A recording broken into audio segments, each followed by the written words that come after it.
राधे राधे, जय सियाराम। मैं हूं आपकी अपनी रेणु तिवारी ऑफिशियल में स्वागत करती हूं।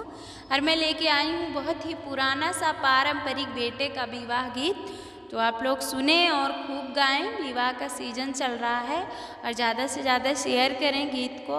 बहुत ही प्यारा सा और पुराना सा गीत है, तो आप लोग फुल वॉचिंग करके देखें गीत को।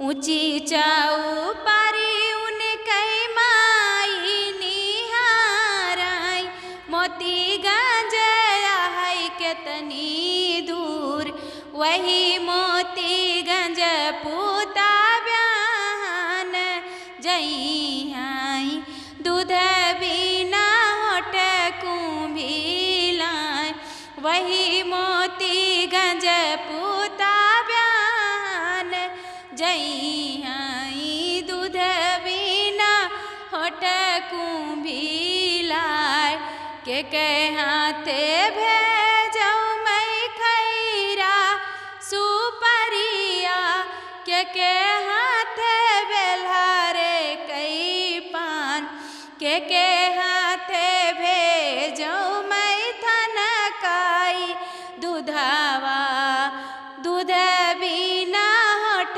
कुंभिलाय, नौआ हाथे भेजौ मैं खैरा सुपरिया, बरई हाथ बेल्हारे कई पान, देवर हाथे भेजौ मैं थनकाई दूधावा, दूध बिना होठ कुंभिलाय, ऊंची चाऊ पारी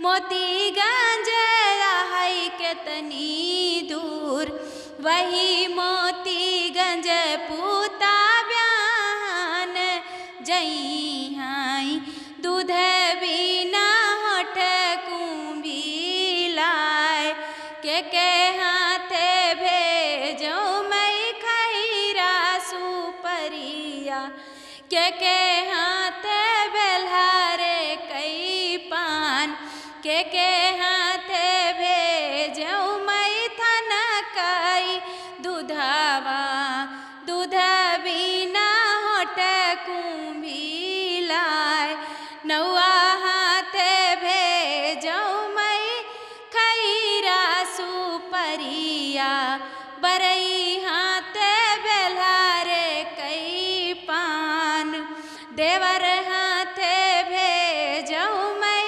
थनकाई दूधावा, दूध बिना होठ कुंभिलाय, ऊंची चाऊ पारी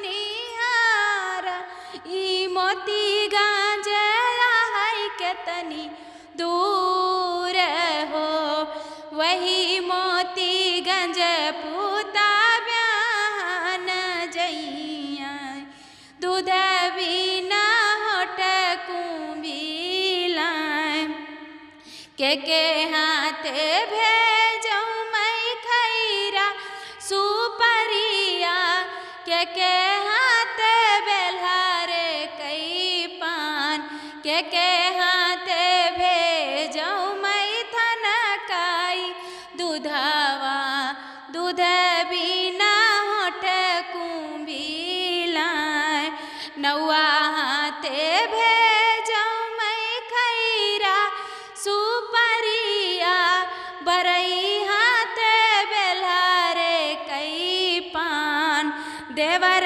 हाथे भेजौ मैं थनकाई दूधावा, दूध बिना होठ कुंभिलाय।